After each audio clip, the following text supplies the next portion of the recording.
Hello दोस्तों, crack UP board exam YouTube channel में स्वागत है। आज की ये वीडियो आपके बोर्ड एग्जाम 2026 के लिए बहुत ही ज़्यादा इम्पोर्टेंट है।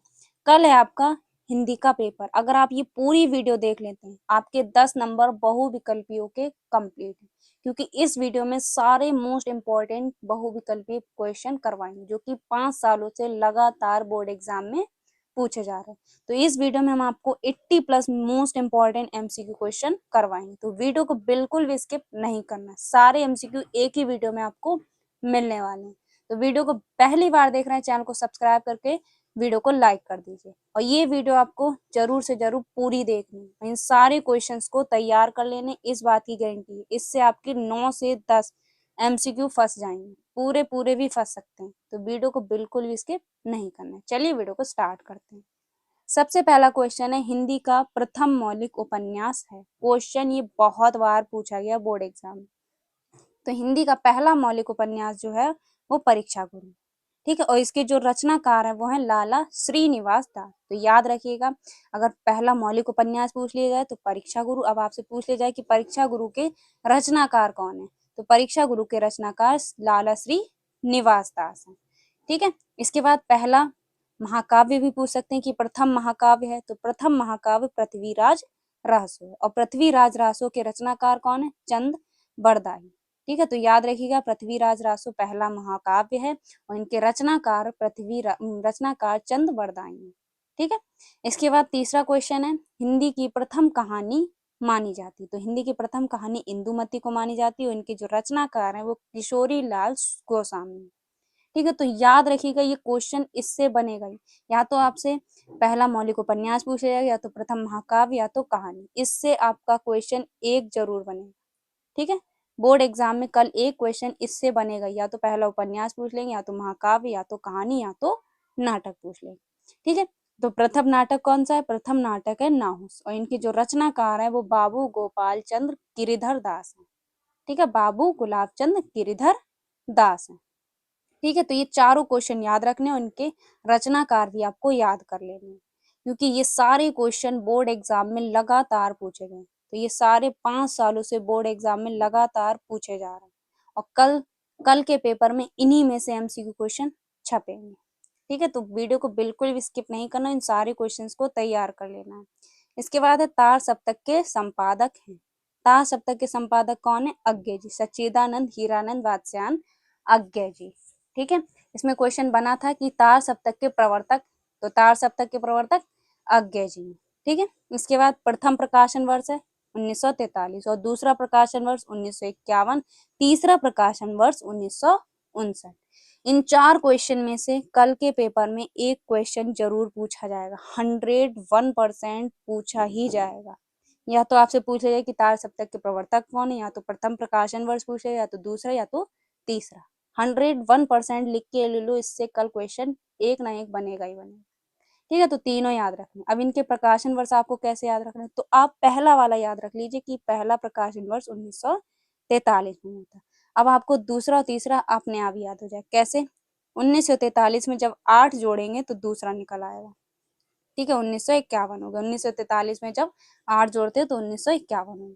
अब 1951 में जब फिर से 8 जोड़ेंगे तो तीसरा निकल आएगा 1959, ठीक है। तो ये ट्रिक आपको याद रखनी है। बस पहला वाला आपको प्रकाशन वर्ष याद रखना है कि पहले वाले में जब 8 जोड़ेंगे तो दूसरा निकल आएगा, दूसरे वाले में 8 जोड़ेंगे तो तीसरा निकल आएगा, ठीक है।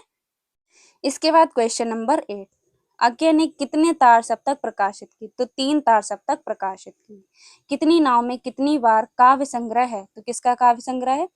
अज्ञे जी का, ठीक है। ये question most important board exam में पूछा गया कि कितनी नाव में कितनी बार काव्य संग्रह किसका है? अज्ञे जी। किस विधा की रचना है? काव्य संग्रह विधा की रचना। इसके बाद है, अरे यायावार रहेगा याद के लेखक अज्ञे जी। और अज्ञे जी जो है वो प्रयोगवादी कवि, ठीक है। ये भी क्वेश्चन बनता है कि अज्ञे जी किस युग के कवि? तो प्रयोगवादी युग के कवि, ठीक है। इसके बाद है, अज्ञे की रचना है आंगन के पार द्वार, हरी घास पर क्षण और शेखर एक जीवनी। ये किसकी रचना है? अज्ञे जी की रचना। तो तीनों रचनाएं इंपॉर्टेंट है, बोर्ड एग्जाम में तीनों से क्वेश्चन बन सकता है, ठीक है। तो याद रखिएगा, आंगन के पार अज्ञे जी की रचना है, हरी घास पर क्षण और शेखर एक जीवनी। इससे ज्यादा क्वेश्चन बनता है, पूछ लिया जाता है कि शेखर एक जीवनी के रचनाकार हैं अज्ञे जी, इसके बाद है क्वेश्चन नंबर 12, मातृभूमि के लेखक वासुदेव शरण अग्रवाल। ठीक है, मातृभूमि के लेखक हैं वासुदेव शरण अग्रवाल। ये किस विधा की रचना है? निबंध विधा की रचना है। तो आपको दो चीजें याद रखना है, कोई भी क्वेश्चन अगर पूछे, जैसे मातृभूमि क्वेश्चन पूछा गया तो इसमें लेखक पूछा गया तो आपको विधा याद होनी चाहिए, किस विधा की? निबंध विधा की, क्योंकि विधा भी पूछ सकते हैं और लेखक भी पूछ सकते हैं। ठीक है, इसके बाद है क्वेश्चन नंबर 13, वासुदेव शरण अग्रवाल की रचना है कल्पवृक्ष। कला और संस्कृति के लेखक वासुदेव शरण अग्रवाल। बाणभट्ट की आत्मकथा के हजारी प्रसाद द्विवेदी। बाणभट्ट की आत्मकथा के लेखक हैं हजारी प्रसाद द्विवेदी। अब ये क्वेश्चन और भी टाइप से पूछ सकता है कि ये किस विधा की रचना है, तो ये उपन्यास विधा की रचना है। तो याद रखिएगा, इससे क्वेश्चन बोर्ड एग्जाम में बनता ही बनता, और कल के पेपर में ये क्वेश्चन मिलेगा ही मिलेगा, चाहे किसी भी सेट में ये मिले पर मिलेगा। बाणभट्ट की आत्मकथा के लेखक हैं हजारी प्रसाद द्विवेदी। किस विधा की रचना है? उपन्यास विधा की रचना है। इसके बाद है अशोक के फूल के लेखक हैं, तो अशोक के फूल के लेखक हैं हजारी प्रसाद द्विवेदी। ठीक है, ये क्या है? निबंध विधा की रचना है। ठीक है, इनकी कुटज रचना है। इसके बाद कालिदास की लालित योजना के लेखक हजारी प्रसाद द्विवेदी। ध्रुव सामिनी के लेखक जयशंकर प्रसाद। और ये किस विधा की रचना है? नाटक विधा की रचना है। और चंद्रगुप्त भी किस विधा की रचना है? नाटक विधा की रचना है। और स्कंदगुप्त भी नाटक विधा की रचना है। तो ये तीनों याद रखना है, तीनों में से कोई ना कोई क्वेश्चन बन सकता है। आपसे पूछ सकता है कि चंद्रगुप्त किस विधा की रचना है, तो नाटक विधा की रचना है। किसकी रचना है? जयशंकर प्रसाद की रचना है। स्कंदगुप्त किस विधा की रचना है? नाटक विधा की रचना है। किसकी रचना है? जयशंकर प्रसाद की रचना है। ठीक है, इसके बाद है अगला क्वेश्चन, कामायनी रचना है, तो कामायनी रचना किसकी है? जयशंकर प्रसाद की। और ये किस युग की रचना है? छायावाद युग की रचना। और कामायनी से क्वेश्चन भी 2 से 3 बनते हैं। सबसे पहले कामायनी किसकी रचना है? जयशंकर प्रसाद की। किस युग की रचना है? छायावाद युग की रचना। कामायनी में महाकाव्यों की सर्गों की संख्या कितनी है? 15 होती है। तो याद रखिए, कामायनी में सर्गों की संख्या 15 होती है। ठीक है, उसके बाद आपसे पूछ रहे कि छायावादी महाकाव्य है, तो छायावादी महाकाव्य कामायनी है। ठीक है, तो इससे 4 क्वेश्चन आपके 3-4 टाइप के क्वेश्चन बनते हैं। या तो आपसे रचना पूछ ले, या तो युग पूछ ले, या तो ये किसी छायावादी महाकाव्य है तो कामायनी है। ठीक है, सर्गों की संख्या 15 है। ठीक है, याद रखिएगा। इसके बाद किसे ज्ञानपीठ पुरस्कार नहीं मिला, ये क्वेश्चन भी इंपॉर्टेंट पूछ लिया जाता है। तो जयशंकर प्रसाद को ज्ञानपीठ पुरस्कार नहीं मिला। इसके बाद मैथिली शरण गुप्त किस युग के कवि हैं, तो मैथिली शरण गुप्त द्विवेदी युग के कवि हैं, छायावादी युग के नहीं। इसमें आपसे क्वेश्चन बना था कि छायावादी युग के कवि नहीं, तो इसमें ऑप्शन था मैथिली शरण गुप्त। ठीक है, क्योंकि मैथिली शरण गुप्त द्विवेदी युग के कवि हैं। इसके बाद है अगला क्वेश्चन, मैथिली शरण गुप्त का काव्य संग्रह पंचवटी। ठीक है, प्रकृति के सुकुमार कवि कहा जाता है सुमित्रानंदन पंत को। मोस्ट इंपॉर्टेंट क्वेश्चन ये बोर्ड एग्जाम में 2 सेटों में पूछा गया था 2025 में। प्रकृति के सुकुमार कवि कहा जाता है सुमित्रानंदन पंत को। ठीक है, इसके बाद अगला क्वेश्चन है, सुमित्रानंदन पंत को चिदम्बरा पर पुरस्कार मिला था, तो चिदम्बरा पर सुमित्रानंदन पंत को कौन सा पुरस्कार मिला था? ज्ञानपीठ पुरस्कार मिला था। ठीक है, इसमें लिखा नहीं है, इसमें ऐसे ही डायरेक्ट हमने लिख दिया सुमित्रानंदन पंत को पुरस्कार मिला था। ठीक है, ज्ञानपीठ पुरस्कार मिला था। याद रखिएगा, चिदम्बरा पर ज्ञानपीठ पुरस्कार मिला था। ठीक है, और इनको कला और बूढ़ा चांद पर मिला था साहित्य अकादमी पुरस्कार, ये लिखा है क्वेश्चन। सुमित्रानंदन पंत को साहित्य अकादमी पुरस्कार मिला था किस पर? कला और बूढ़ा चांद पर। ठीक है, कला और बूढ़ा चांद पर इन्हें साहित्य अकादमी पुरस्कार मिला। और एक और इनका है जिस पर इन्हें कौन सा पुरस्कार मिला था? नेहरू, सोवियत नेहरू लैंड वाला पुरस्कार। ठीक है, किस पर मिला था? लोकायत्न पर। कौन सा पुरस्कार मिला था? Soviet land Nehru. ठीक है, तो 3 पुरस्कार इनके इंपॉर्टेंट है। सबसे पहला साहित्य अकादमी पुरस्कार कला और बूढ़ा चांद पर मिला, ज्ञानपीठ पुरस्कार इन्हें चिदम्बरा पर मिला, और लोकायत्न पर इन्हें मिला सोवियत लैंड नेहरू। ठीक है, तीनों क्वेश्चन इंपॉर्टेंट है, किसी पे भी ये क्वेश्चन बन सकता है। इसके बाद अगला क्वेश्चन है, सुमित्रानंदन पंत की रचना है रसवंती। भाषा और आधुनिकता के लेखक हैं प्रोफेसर जी सुंदर रेड्डी। और ये किस विधा की रचना है? निबंध विधा की रचना है। ठीक है, याद रखिएगा, भाषा और आधुनिकता निबंध विधा की रचना है, और ये किसकी रचना है? प्रोफेसर जी सुंदर रेड्डी। ठीक है, और ये क्या है? मेरे विचार भी इनकी रचना है। इसके बाद कफन किस विधा की रचना है? कहानी विधा की रचना है। ठीक है, कफन किसकी रचना है? कहानी विधा की रचना है। ये निबंध गलत लिख दिया, यहाँ पर काट दीजिएगा। कफन किसकी रचना है? कहानी विधा की रचना है। हंस पत्रिका के संपादक हैं प्रेमचंद। ठीक है, ये ये क्या है, छायावादी युग है। इसके बाद प्रेमचंद का उपन्यास है गोदान। ठीक है, प्रेमचंद का उपन्यास क्या है, गोदान है। इसके बाद हरिशंकर परसाई का निबंध संग्रह है तब की बात और थी। अब ये क्वेश्चन और टाइप से पूछ लेता है कि तब की बात और थी किसकी रचना है, तो तब की बात और थी किसकी रचना है, हरिशंकर परसाई की। या आपसे पूछ रहे कि तब की बात और किस विधा की रचना है, तो निबंध संग्रह विधा की रचना है। ठीक है, निंदा रस के रचनाकार है हरिशंकर परसाई। मैला आंचल उपन्यास किसकी है, फणीश्वरनाथ रेणु की। मैला आंचल किस विधा की रचना है, उपन्यास विधा की रचना। रीतिकालीन महाकाव्यात्मक कृति है रामचंद्रिका। ब्राह्मण पत्रिका के संपादक हैं प्रताप नारायण मिश्र। हिंदी साहित्य के प्रथम कवि। अब इसका आंसर आपको कमेंट बॉक्स में बताना है कि हिंदी साहित्य का प्रथम कवि। ये क्वेश्चन भी बहुत ही इजी और इम्पोर्टेंट क्वेश्चन है, बोर्ड एग्जाम में पूछा गया कि हिंदी साहित्य का प्रथम कवि है। कमेंट बॉक्स में जरूर से जरूर इसका आंसर दीजिएगा। ठीक है, प्रगतिवादी युग के कवि हैं नागार्जुन। ठीक है, नागार्जुन प्रगतिवादी कवि। पृथ्वीराज रासो का रचना काल है वीर गाथा काल।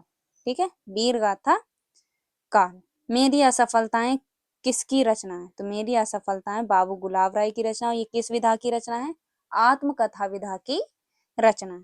ठीक है, तो ये क्वेश्चन भी इंपॉर्टेंट बोर्ड एग्जाम में 2025 में पूछा गया कि मेरी असफलताएं किस विधा की रचना है, आत्मकथा विधा की रचना है और बाबू गुलाब राय की ये रचना है। इसके बाद अगला क्वेश्चन है, द्विवेदी युग के लेखक है सरदार पूर्ण सिंह। विनय पत्रिका किस काल की रचना है, भक्ति काल की।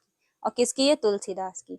छायावाद की विशेषता सौंदर्य और प्रेम। 100 अजान के 1 सुजान के लेखक हैं बालकृष्ण भट्ट। रानी केत की कहानी के लेखक हैं इंशा अल्लाह खान। और ये किस विधा की रचना है, कहानी विधा की रचना है। मोहन राकेश किस युग के इसके बाद अगला क्वेश्चन है, रानी केतकी की कहानी है, तो रानी केतकी की कहानी इंशा अल्लाह खान की है। ठीक है, याद रखिएगा, रानी केतकी की कहानी इंशा अल्लाह खान की है। मोहन राकेश किस युग के रचनाकार हैं, शुक्लयुत्तर युग के रचनाकार। किस युग के रचनाकार हैं, शुक्लयुत्तर युग के रचनाकार। अगला क्वेश्चन है, हिंदी प्रदीप के संपादक हैं बालकृष्ण भट्ट। हिंदी प्रदीप के संपादक कौन है, बालकृष्ण भट्ट। यामा रचना किसकी है, महादेवी वर्मा की। आवारा मसीहा के लेखक हैं विष्णु प्रभाकर। आवारा मसीहा के लेखक कौन है, विष्णु प्रभाकर। ये क्वेश्चन बोर्ड एग्जाम में 2 बार पूछा गया था 2025 में। इंपॉर्टेंट क्वेश्चन है, आवारा मसीहा के लेखक विष्णु प्रभाकर। एकांकी के जनक डॉक्टर राम कुमार वर्मा।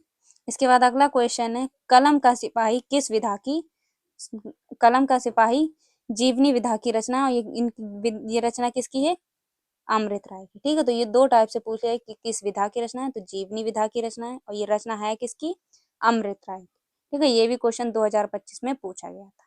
इसके बाद है चिंतामणि के रचनाकार। तो चिंतामणि के रचनाकार आचार्य रामचंद्र शुक्ल। चिंतामणि के रचनाकार आचार्य रामचंद्र शुक्ल है। नासिकेतुपाख्यान रचना है सदल मिश्र की। नासिकेतुपाख्यान रचना किसकी है, सदल मिश्र की। हिंदी नई चाल में ढली, यह कथन किस लेखक का है, भारतेंदु हरिश्चंद्र का। उसने कहा था कहानी के लेखक चंद्रधर शर्मा गुलेरी। ठीक है, ये किसकी रचना है, चंद्रधर शर्मा गुलेरी। और ये किस विधा की रचना है, तो ये कहानी विधा की रचना है। इसके बाद अगला क्वेश्चन है, बादल को घिरते देखा किसकी रचना है, नागार्जुन की। और ये आजाद शत्रु रचना किसकी है, आजाद शत्रु रचना की विधा नाटक है। बहादुर कहानी के लेखक अमरकांत। ठीक है, भाषा युग वशिष्ठ के लेखक राम प्रसाद निरंजनी। और नीड़ का निर्माण फिर रचना किसकी है, आत्मकथा, आत्मकथा विधा की रचना। ठीक है, इसमें विधा पूछी तो किस विधा की है, आत्मकथा विधा की रचना। और ये रचना है किसकी, हरिवंश राय बच्चन की। तो याद रखिएगा, नीड़ का निर्माण फिर हरिवंश राय की रचना है और आत्मकथा विधा की ये रचना है। अगला है, कर्मनाशा का हार कहानी के लेखक है शिव प्रसाद। ठीक है, कर्मनाशा हार कहानी के लेखक शिव प्रसाद। किस विधा की रचना है, कहानी विधा की रचना। अष्टयाम कृति के लेखक नावाधव। धर्मवीर भारती के उपन्यास 7वां घोड़ा। सूरज का 7वां घोड़ा किसकी है, धर्मवीर भारती है। सूरज का 7वां घोड़ा किस विधा की रचना है, उपन्यास विधा की रचना है। ज्ञान उदय पत्रिका के संपादक हैं और रश्मरथी किस कोटि की रचना है, खंड काव्य की है। ठीक है, रश्मरथी किस कोटि की रचना है, खंड काव्य की रचना है। तो ज्ञान उदय पत्रिका के संपादक हैं कन्हैयालाल मिश्र प्रभाकर। ठीक है, इसका जो करेक्ट ऑप्शन हो जाएगा कन्हैयालाल मिश्र प्रभाकर। ये थे मोस्ट इम्पॉर्टेंट एमसीक्यू क्वेश्चन। ये सारे मिलाकर 80 प्लस क्वेश्चन बने। ठीक है, इसमें हमने डबल डबल क्वेश्चन भी लिख दिए, यहाँ पर 65 भी लिखा। फिलहाल ये 80 प्लस क्वेश्चन है। तो ये सारे मोस्ट इम्पॉर्टेंट क्वेश्चन, ये सारे क्वेश्चन बहुत ही ज्यादा इम्पोर्टेंट है। ये सारे 80 प्लस क्वेश्चन, ठीक है, इसमें 65 लिखा है क्योंकि इसमें हमने डबल डबल ऐड भी कर दी। तो टोटल ये 80 प्लस एमसीक्यू क्वेश्चन। अगर आप ये सारे क्वेश्चन तैयार कर लेते 100% आपके 10 नंबर पक्के हैं, क्योंकि ये सारे क्वेश्चन 5 सालों से लगातार बोर्ड परीक्षा में पूछे जा रहे हैं। ठीक है, तो इस वीडियो को बिल्कुल भी आपको स्किप नहीं करना। एक बार वीडियो आप ये आज देख लीजिए, उसके बाद कल बोर्ड एग्जाम का पेपर देने जाने से पहले इस वीडियो को आपको पूरा देख लेना और अच्छे से इन सभी क्वेश्चंस को पढ़ के जाना है। ठीक है, तो मिलते हैं आपसे एक और नेक्स्ट वीडियो में, तब तक के लिए जय हिंद, जय भारत।